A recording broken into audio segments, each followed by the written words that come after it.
우리 계속해서 재정의 기름 부음 세 번째 시간인데요. 번영에 대한 믿음 첫 번째로 우리 11조에 대한 말씀을 좀 드리는 시간 갖도록 하겠습니다. 성경을 보면 남의 땅에서 밭을 가는 농부가 밭에 감추인 보화를 발견했습니다. 그때 어떻게 했냐면 그 농부가 자기의 전 재산을 팔아서 그 밭을 샀습니다. 왜 자기의 전 재산을 팔았을까요? 그 밭의 보화가 자기의 전 재산보다 더 크고 많기 때문에 그렇습니다. 그래서 누가 시키지 않았어도 얼른 가서 자신의 전 재산을 기쁘게 팔아서 그 밭을 샀을 때 그 농부가 너무너무 기뻐했다라고 말을 했습니다. 그러나 밭에 감추인 보화를 발견하지 못한 사람은 자신의 전 재산을 밭을 사기 위해서 절대 팔 수가 없습니다. 누가 시켜도 할 수가 없는 거예요. 그래서 마찬가지로 하나님의 말씀이 깨달아진 자, 하나님의 말씀이 믿어지는 자에게는 말씀은 축복 그 자체라는 것을 알 수가 있습니다. 그래서 하나님의 말씀이 깨달아진 자는 자신의 모든 것을 들여서 말씀을 얻고자 합니다. 그리고 말씀을 얻으면 이 농부가 밭을 산 것보다 더 기뻐하고 기뻐하는 것, 이것이 바로 말씀을 깨달아 아는 사람들, 말씀을 믿는 하나님의 백성들의 모습이라는 것입니다. 그런데 우리가 신앙생활을 한다 할지라도 말씀을 깨닫지 못하고 그 말씀을 믿지 못하고 그 말씀 속에 있는 그 가치와 영적인 보화를 신앙으로 발견하지 못하면 그때부터는 말씀이 시험거리가 되고 나를 살리고 나를 축복하게 해주시는 말씀이 오히려 나를 걸려 넘어지게 하는 장애물이 될 수 있다는 것입니다.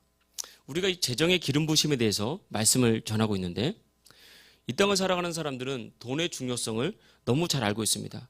그래서 돈을 좋아합니다. 돈을 싫어하는 사람은 아무도 없습니다.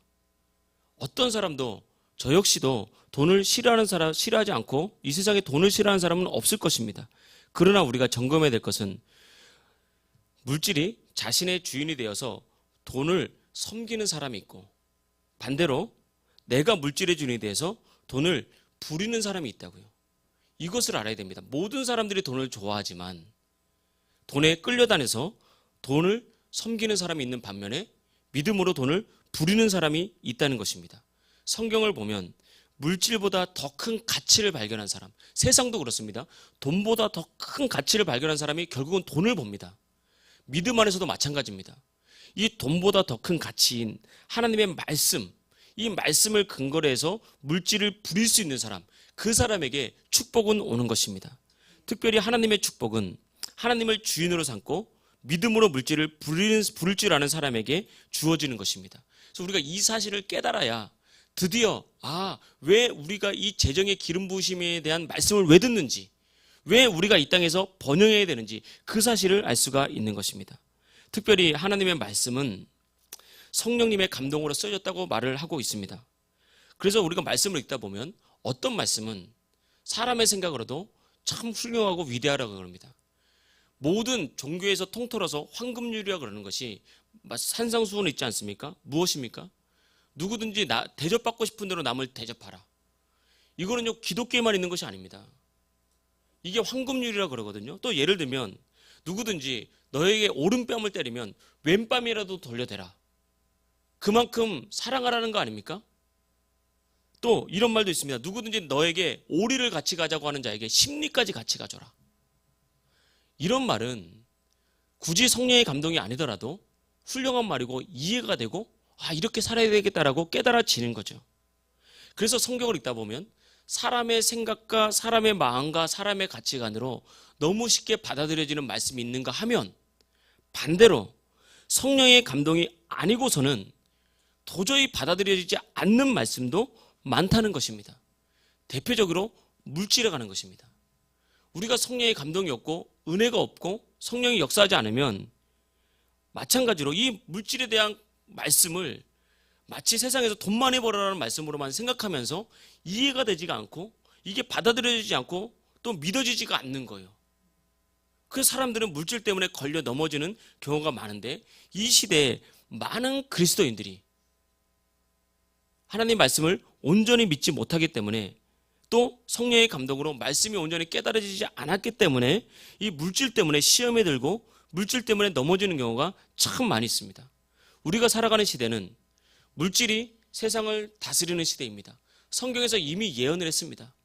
너희 형제가 형제보다 물질을 더 사랑할 것이요, 너희 부모가 자녀보다 물질을 더 사랑할 것이며 너희 자녀가 부모보다 물질을 더 사랑하는 그런 이기적인 사회가 올 것이다. 이런 사회가 올 것이라는 것을 성경이 이미 말을 하고 있고 이 세상은 이미 많은 부분 이렇게 돼버렸습니다. 그래서 만모니즘이라고 그러죠. 이 물질을 사랑하는 배후에는 그냥 물질을 사랑하는 마음이 있는 것이 아니라 물질을 사랑하게 만드는, 물질의 노예가 되게 만드는 물질의 영, 악한 영, 만모니즘이 역사하고 있어서 사람들의 마음을 딱 부여잡고 끌고 가고 있는 것입니다. 그래서 많은 그리스도인들조차 물질에 대한 생각이 세속화되었기 때문에 마치 밭에서 보화가 분명히 감춰져 있는데 그리스도 예수 안에 진정한 보화가 있는데도 불구하고 그 가치를 발견하지 못하거나 아니면 들었어도 믿지 못하고 오히려 세속화된 물질 관념 때문에, 물질 때문에 시험에 들고 물질 때문에 걸려 넘어지고 물질 때문에 신앙이 성장하지 못하고 그렇게 멈춰 있는 경우가 정말 많습니다. 여러분, 바라기는 하나님의 은혜가 여러분의 마음에 부어지기를 축복합니다. 정말 하나님의 말씀이 나를 살리는 말씀이고 나를 축복하는 말씀이라는 사실이 믿음으로 받아들여져서 이 믿음 때문에, 이 말씀 때문에 정말 여러분들이 복되기를 축복합니다. 하나님은 우리를 복되기를 원하시고 나보다 나를 더 성공시키고 내가 더 잘되기를 원하시는 분이 바로 하나님이라는 사실입니다. 여러분, 이 사실을 꼭 알아야 됩니다. 여러분, 세상에서는 나가서 부모 자녀 간에도 그렇습니다. 여러분, 세상에서는 다 시기 질투가 많거든요. 그런데 단 한 가지, 정말 예외가 없는 것, 자식이 나보다 잘 되면 부모가 그렇게 기뻐요. 자식이 잘 되면 그렇게 기쁩니다. 하나님의 마음은 어떻겠습니까? 하나님은 자신의 독생자 아들 예수를 죽기까지 죽음에 내몰면서도 모른 척 하셨던 이유는 무엇입니까? 나를 살리려고, 나를 복되게 하려고. 이게 진짜 하나님의 마음이고 이게 진짜 하나님께서 우리에게 말씀을 주신 마음이기 때문에 여러분, 이 말씀을 붙잡고 이 말씀이 여러분을 살리는 도구가 되기를 주의 이름으로 축복합니다. 오늘은 재정의 기름 부음 세 번째 시간으로 우리가 번영에 대한 믿음을 가지고 있어야 되는데 11조에 대해서는 어떤 믿음을 가져야 되는지에 대해서 살펴보도록 하겠습니다.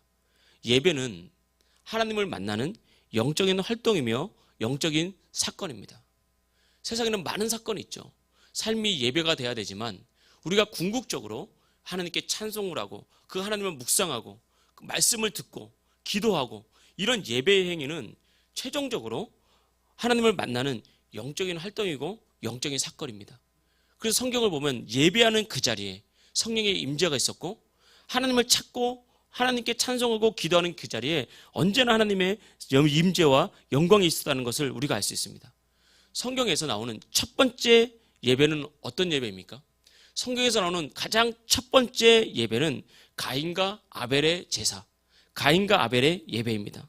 우리가 이 처음 제사에서, 처음 예배에서 눈여겨볼 것은 하나님께서는 아벨의 제사를 받으셨는데 우리가 이 가인이나 아벨이나 첫 번째 예배에서 눈여겨볼 것은 가인과 아벨 둘 다 하나님 앞에 나올 때 빈손으로 나오지 않았다는 거예요. 이게 참 여러분 말씀을 읽다 보면 놀랍지 않습니까? 하나님께 나올 때 왜 빈손으로 나가지 않았지? 이유가 있는 거예요. 이게 이유가 있는 거라고요.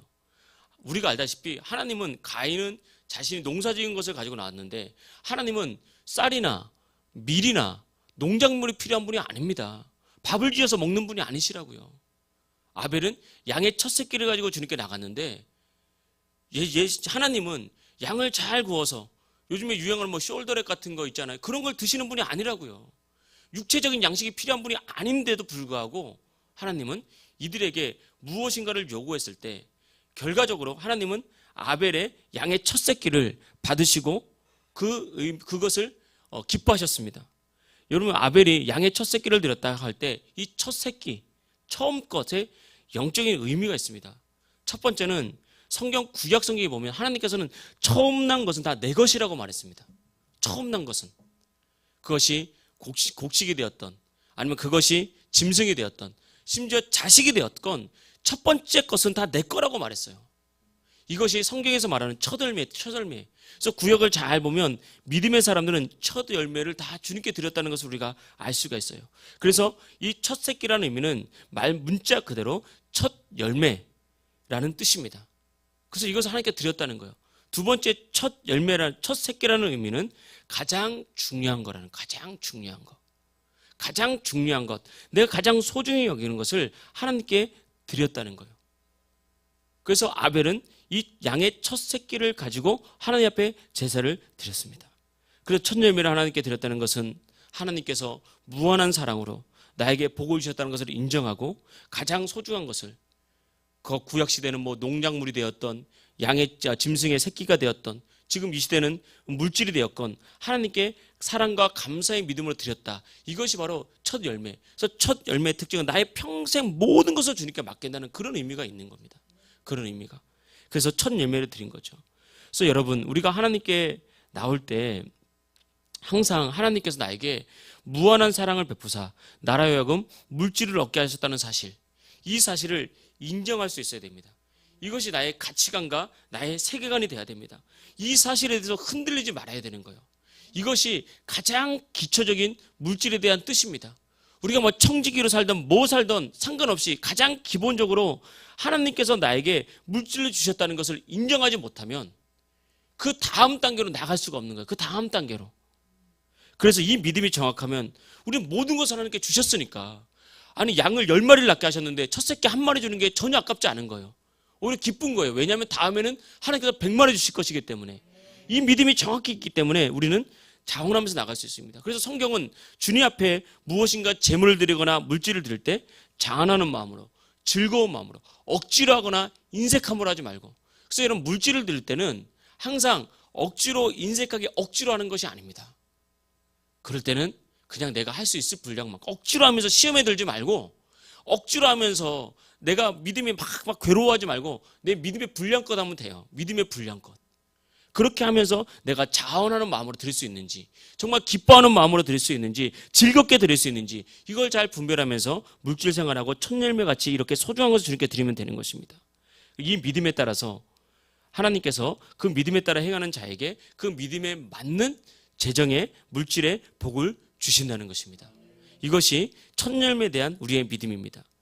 특별히 이제 그 다음에 11조 말씀을 드릴 때 믿음의 사람들은 이 율법이 시작되기 전부터 하나님께서 11조를 예물로 드렸다는 것을 알 수 있습니다. 어떤 사람들은 유튜브 같은 데 보면 11조는 율법이기 때문에, 율법이 다 폐했기 때문에 11조 안 드려야 된다, 이런 엉뚱한 소리를 하는 사람들이 정말 많습니다. 그래서 자꾸 유튜브 영상을 이것저것 보는 게 그래서 좋지 않은 거거든요. 근데 이 11조라는 것은 율법이 시작되기 전부터 아브라함도 11조를 드렸고 야곱도 하나님께 11조를 드렸다는 것을 알 수 있습니다.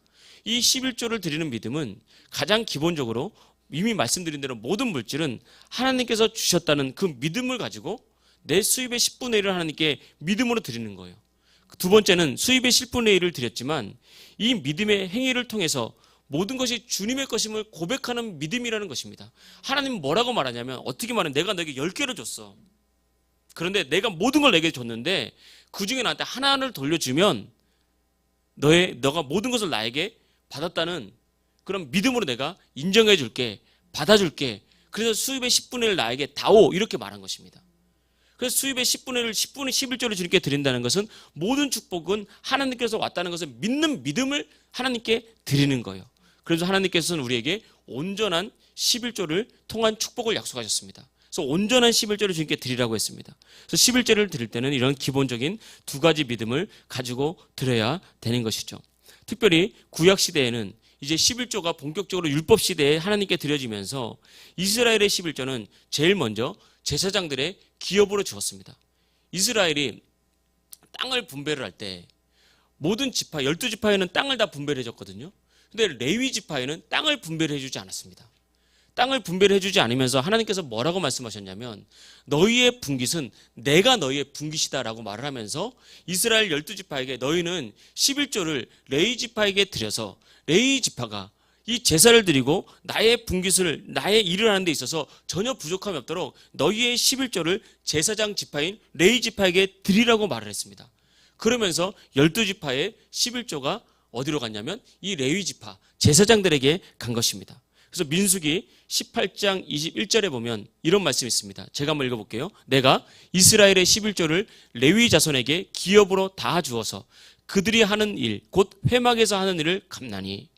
그러니까 이 11조는 구약에서는 첫 번째로는 레위 지파, 제사장 지파로 해서 쓰였다는 것을 알 수 있습니다. 마찬가지로 이게 신약으로 넘어오면서 기본적으로 복음을에서 전임 사역하는 목회자가 말씀 사역과 기도에 전념할 수 있도록 성도들이 드린 11조로 그들의 생활과 그들의 삶을 후원하는 것입니다.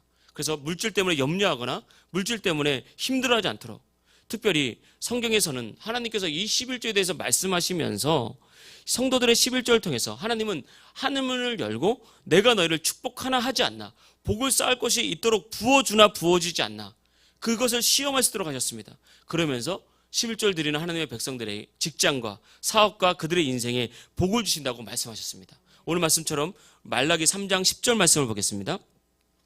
만군의 여호와가 이르노라 너희의 온전한 11조를 창고에 들여 나의 집에 양식이 있게 하고 그것으로 나를 시험하여 내가 하늘문을 열고 너희에게 복을 쌓을 것이 없도록 붙지 아니하나 보라. 여러분, 교회는 하나님의 집이라고 디모데는 말했습니다. 바울은 말했습니다. 그러니까 11조를 통해서 하나님의 집인 교회에 하나님 물질이 부족하지 않도록 모든 성도들이 이 일에 합심하라고 성경이 말했습니다. 이것이 바로 하나님의 말씀입니다.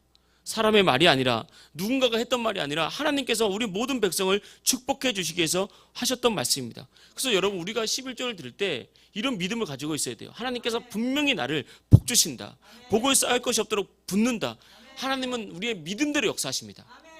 그래서 우리의 믿음이 정확히 이 믿음을 가지고 신앙생활하면 분명히 하나님께서 여러분 삶 가운데 물질의 복을 주시고 또 가정을 잘 이끌수록 또 집을 주시기도 하시며 여러분 삶에 큰 축복을 반드시 부어주신다는 것, 이것이 성경의 말씀이라는 것입니다. 그래서 오늘은 구체적으로 이제 이어서 11조를 드림으로 시작하는 번영에 대한 믿음, 내가 믿음 안에서 반드시 번영해야 된다라고 한다면 우리가 행위적으로 실천적으로 순종해야 될 것이 바로 번영에 대한 첫 번째 순종이 11조인데, 이 11조를 드림으로 시작하는 번영에 대한 믿음이 어떤 것인지 살펴보겠습니다. 첫째는 하나님이 나의 모든 필요를 채우시는 분이며 생명과 삶의 주인임을 고백하는 것, 이것이 11조입니다. 그냥 단지 돈을 드리는 것이 아니라고요. 하나님께서 나의 필요를 채우시는 분이다, 하나님이 생명과 삶의 주인이다, 이것을 온전히 고백하는 것이죠. 야곱이 형을 피해서 도망을 갈 때 광야에서 더 이상 어떻게 갈 데가 없어서 돌베개를 베고 애처롭게 잠이 든 사건이 있습니다. 그때 돌베개를 베고 잠을 자는데 그 밤에 꿈에 하나님께서 야곱에게 나타나셨습니다. 그래서 야곱에게 복을 선포하셨는데 뭐라고 말했냐면, 내가 너와 함께 있어서 어디로 가든지 너를 지키고 너를 이끌어 다시 이 땅으로 돌아오게 하겠다, 내가 너를 결코 떠나지 않겠다라고 하나님께서 야곱에게 복을 주셨습니다. 그래서 야곱이 그 생생한 꿈을 꾸고, 너무 현실인지 꿈인지 구별하지 못할 정도로 너무 생생한 꿈을 꾸고 꿈에서 깨어나서 야곱은 꿈에서 보고 들은 하나님의 축복의 말씀을 어떻게 했냐면 믿음으로 취했다고요. 여러분, 말씀을 들었다고 내 것이 되는 것이 아닙니다. 말씀을 믿음으로 취했는데 어떻게 믿음으로 취했냐면, 거기서 자기가 자던 돌 베개와 돌을 모아서 돌 단을 쌓고 하나님께 예배하면서 그 믿음으로 반응하면서 축복의 말씀을 취했는데 어떻게 취했냐면, 창세기 28장 20절에서 22절 말씀, 화면에 나오는 말씀을 제가 읽어보겠습니다.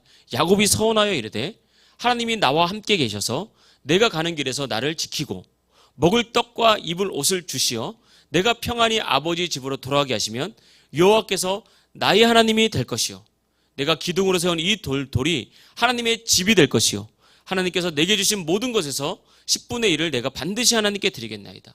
하나님, 이 야곱은 믿음으로 이렇게 반응했다고. 하나님이 나의 하나님이 될 것이다. 이것은 우리의 믿음의 근간이죠. 근본. 하나님이 나의 하나님입니다. 두 번째, 이 돌이 하나님의 집이 될 것입니다. 그러니까 하나님의 집에 내가 헌신하겠습니다. 마지막, 내게 주신 모든 것에서 10분의 1을 내가 반드시 하나님께 드리겠습니다. 이 물질의 약속을 하나님께 드렸다고요. 그러니까 여러분, 말씀이 왔다고 해서 그 말씀이 다 내 것이 아니라는 겁니다. 그래서 우리가 이 말씀이 정말 돌 같은 마음이 확 녹아서, 하나님 정말 이 말씀은 내가 믿음으로 취하겠습니다라고 말하면서 이런 믿음의 고백을 드릴 때 그 중에 물질의 복에 관해서 이런 11조 예물에 대한 어떤 약속을, 서원을 하나님께 했다는 것입니다. 하나님과의 서원은 지키면 그만, 지키지 않으면 그만, 이것이 아닙니다. 성경에 보면 내가 하나님께 약속한 것은 반드시 지키라고 말했다고요. 지키라고. 그래서 반드시 지켰는데 야곱도 이와 같은 모습으로 하나님께 축복을 받게 된 것입니다. 그런데 당시의 야곱은 돌베개를 베고자 하는 철량한 신세였다고요. 아무것도 이룬 것이 없었습니다. 아무것도 이루어진 것도 없었고 축복도 없었고 그저 그냥 형 에서가 무서워서 도망가던 외삼촌에게 도망가던 정말 빈털터리 가장 힘겨운 시대였는데 이 그런 상황 속에서 하나님의 축복을 확신하고 믿음으로 세 가지를 고백했습니다. 그럴 때 이후에 어떻게 됐습니까? 야곱이 외삼촌 라반의 집에서 성실하게 일하면서 복을 받아서 성경을 보면 재산이 크게 증가하고 큰 부자가 되어서 오히려 외삼촌보다 더 큰 부자가 되는 하나님의 축복을 받는, 그래서 외삼촌 라반이 봤을 때 야곱이 두려울 정도로 그렇게 하나님께서 복을 주셨다는 것입니다. 이것이 바로 하나님 앞에 이런 11조 예물을 드리는 우리 믿음을 갖고 있어야 될 사람입니다.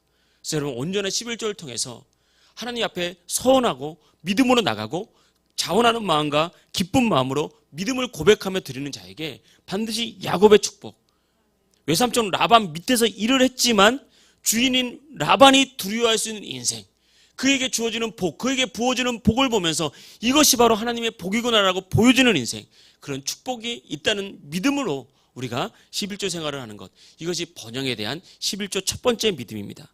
두 번째 믿음은 우리가 11조를 할 때 우리의 번영과 축복을 방해하는 대적을 이기는 담대한 믿음이 이것을 통해서 나옵니다. 여러분 사람의 담대함은 여러분 믿음에서 나오지만, 내가 하나님을 믿지만 사람은 어떻게 됩니까? 내가 자꾸 죄를 지어요. 그럼 믿음의 담대함이 어떻게 되죠? 작아집니다.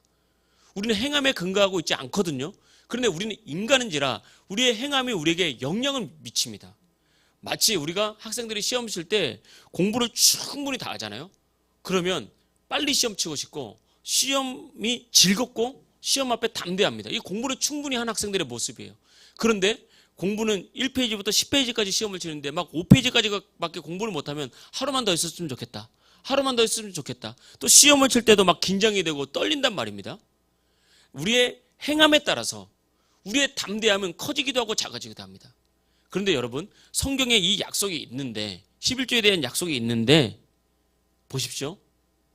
내가 정말 믿음으로 온전한 11조를 하고 있는데 삶에 문제가 생겼다면 우리는 하나님 앞에 믿음으로 나가야 되는데 우리 행함과 관계가 없지만 우리는 이것에 근거해서 하나님께 할 말이 없다는 거예요. 대적이 자꾸 찾아와서 나의 인생을 무너지게 만들고 물질을 어렵게 만들고 물질 때문에 문제를 자꾸 일으키게 만들 때 하나님 앞에 담대하게 나가지 못하는 거예요. 내가 하나님의 말씀을 온전히 따르지 못했기 때문에.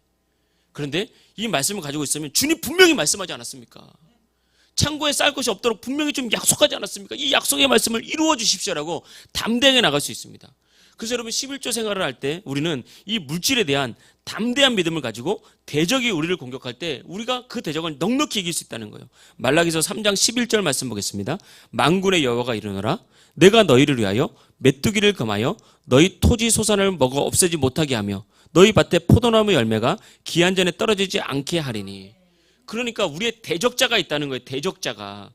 우리가 열심히 농사를 했는데 우리의 토지 농사를 열심히 했는데 그거 다 먹어치우는 메뚜기가 있다는 거예요. 여기서 메뚜기는 우리가 그냥 보는 작은 메뚜기가 아닙니다. 이 중동이나 열대지방의 메뚜기는 뭐 말하자면 식인 메뚜기처럼 한번 메뚜기가 훑고 지나가면요 딱 농사 지은 것이 쑥대밭이 되는 그런 메뚜기를 말하는 것입니다. 그리고 성경에서 원어적으로 풀어보면 이 메뚜기나 아니면 토지 소산을 먹어 없애는 것, 이것을 너희의 대적자라고 번역할 수가 있습니다. 그래서 여러분 우리 삶에서 우리는 열심히 일해서 돈은 계속 버는데 우리의 대적자들이 마치 구멍 뚫린 항아리처럼 돈을 계속 버는데 밑으로 계속 빠져나가게 하는 그런 대적자들이 있다고요. 우리 삶에 이런 일이 얼마나 많은지 모릅니다. 여러분 내가 돈을 잘 벌어놨는데 그냥 병 한 번 들어서 벌어놓은 돈 다 없어지는 경우가 많고요. 가다가 사고 한 번 나가지고 내가 벌어놓은 돈 다 없어지는 경우가 정말 많다는 거예요. 그래서 여러분 정말 믿음의 사람들이 이 물질에 번성을 하는 사람들이 간증을 할 때 보면 대부분 모든 사람들이 공통적으로 이런 간증이 있어요. 내가 자꾸 문제가 생겨서 돈이 계속 빠져나가는 것을 보니까 내가 온전한 11조를 하지 않고 있더라. 또 내가 11조를 하지 않고 있는 나를 발견했다. 그래서 내가 하나님 온전한 11조를 하기 시작했을 때 그런 물질이 빠져나가는 것들이 다 막아지고 그때부터 내가 버는 대로 물질이 쌓이기 시작하더라. 이런 간증이 많다는 것입니다. 실제로 그렇습니다. 실제로. 여러분 우리가 꼭 이것을 기억할 필요가 있는 것입니다. 여러분 우리의 대적자가 있습니다. 성경은 마귀는 도둑질하고 죽이고 멸망시키는 자. 재정 분야에서도 마찬가지입니다. 악한 원수는 우리의 재정을 도둑질해 갑니다. 우리의 재정을 멸망시키고 빼앗아가는 존재가 바로 이 악한 마귀라는 것입니다. 그러나 우리가 11조 예물을 온전히 주님께 드릴 때 하나님께서 이 대적자들로부터 우리를 막아주시고 우리 역시 담대한 믿음으로 이것들을 물리칠 수 있는 믿음이 생긴다라고 성경이 말을 하고 있는 것입니다. 세 번째, 이 11조에 대해서 우리가 11조를 드릴 때는 하나님 나라의 비전에 참여하게 되는 것입니다. 마귀는 세상의 유혹과 육신의 정욕을 통해서 끊임없이 사람들을 타락시킵니다. 과거도 그렇고 지금도 그렇고 인간의 어떤 정욕들 또 육신의 정욕들 특별히 성경에 보면 이 재물에 대해서 우리를 유혹하고 미혹함으로 끊임없이 우리를 넘어뜨리고 가는데 언제나 육신의 정욕과 이 재물은 마귀가 우리를 유혹하는 도구로 사용하는 좋은 도구가 되는 것입니다. 그래서 항상 이 물질은 양날의 검이 될 수가 있는 것이죠. 그래서 내가 믿음으로 잘 준비됐을 때 비로소 하나님께 물질의 복을 구하는 것이 좋은 신앙이라고 할 수 있습니다. 디모데 전서 6장 9절 10절은 이렇게 말하고 있습니다. 부하려 하는 자들.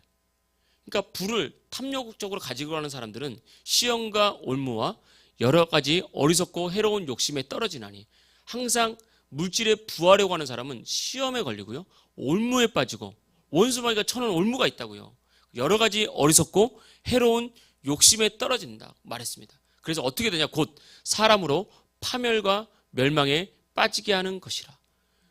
그래서 물질을 사랑하게 되면 가정이 물질 때문에 파탄이 납니다. 돈 때문에. 차라리 돈이 없는 게 낫다니까요. 그 성경은 말하고 있잖아요. 육선, 고기와 생선이 가득하고도 다투는 집안이 있고 콩 한 쪽을 두고도 행복한 집안이 있다고. 너희는 뭘 선택하겠느냐? 여러분 뭘 선택하겠습니까? 후자가 낫다니까요. 물론 하나님은 우리가 온전히 믿음이 있을 때는 양자를 다 주십니다. 그러나 굳이 하나를 선택하자면 마음이 편한 게 낫다니까요. 마음이 편한 거. 그게 훨씬 더 유리한 것입니다. 그러면서 돈을 사랑함이 일만하게 뿌리가 되나니 이것을 탐내는 자들은 미혹을 받아 믿음으로 떠나 많은 근심으로써 자기를 찔렀도다. 자기의 욕심이 자기를 찌르는 거예요. 자기를 괴롭게 만드는 거예요. 자기를. 이게 집착이라 그런 거고 이게 탐욕이라는 거예요. 그래서 사람에 대한 집착을 갖잖아요. 그러면 그 집착이 자기를 찔러요. 자기를 병들게 만드는 거예요. 자꾸 내놔야 된다니까요.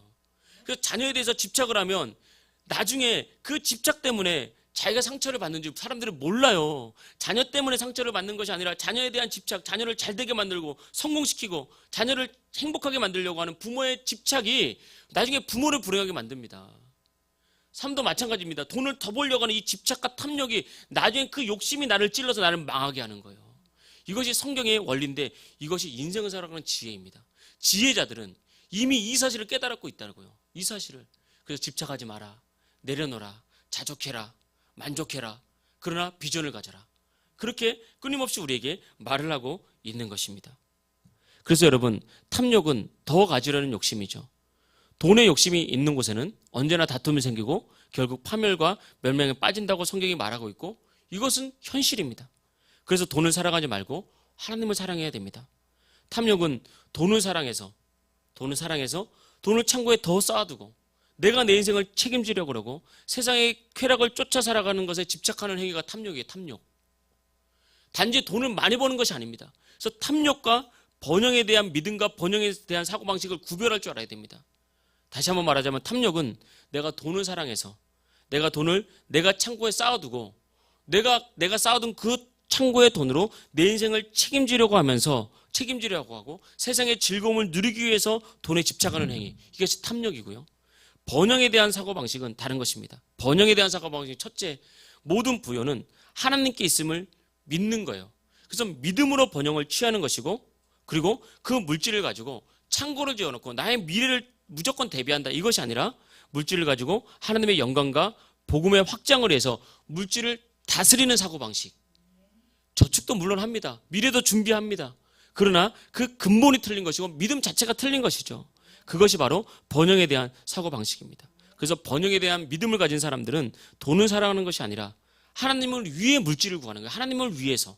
복음을 위해서 물질을 구하기 때문에 여러분, 물질은 우리가 복음을 향한 수단밖에 안 되는 거예요. 목적이 될 수가 없는 것입니다. 그러나 탐욕에 빠진 사람들은 돈이 목적이 돼서 나중에 사람도 없고 나중에 가족도 없고 나중에 뭐 삶에서 자기만 남는, 돈과 나만 남는, 그래서 나중에 이 돈이 내가 이걸 벌려고 이렇게 살아갔나, 이런 무너지는 인생이 될 수밖에 없는 것입니다. 이것이 이 물질에 대한 11조에 대한 사고방식, 하나님 나라의 비전에 동참하게 되는 것. 마지막 네 번째는 이런 물질을 가지고 말씀 사역자들을 잘 존경하고 섬기라는 것입니다. 이것은 우리가 말씀만 보고 마치겠습니다. 첫 번째, 성경을 이렇게 말하고 있습니다. 갈라디아서 6장 6절에 보니까 가르침을 받는 자는 말씀을 가르치는 자와 모든 좋은 것을 함께하라. 하나님의 말씀입니다. 그리고 두 번째, 데살로니가 전서 5장 12절 13절을 제가 세번역 성경으로 가져갔습니다. 형제자매 여러분, 우리는 여러분에게 부탁합니다. 여러분 가운데서 수고하며 주님 안에서 여러분을 지도하고 훈계하는 이들을 알아보십시오. 그들이 하는 일을 생각해서 사랑으로 그들을 극진히 존경하십시오. 여러분은 서로 화목하게 지내십시오. 성경 말씀입니다. 역대하 20장 20절입니다. 너희는 너희 하나님을 신뢰하라. 그리하면 견고히 서리라. 그의 선지자들을 신뢰하라. 그리하면 형통하리라. 이런 말씀이 성경에 굉장히 많습니다. 우리는 말씀을 근거로 신앙생활하면 하나님께서 우리 삶 가운데 말씀의 열매를 주실 줄 믿습니다. 이런 은혜가 저와 여러분에게 함께 있기를 주의 이름으로 축복합니다.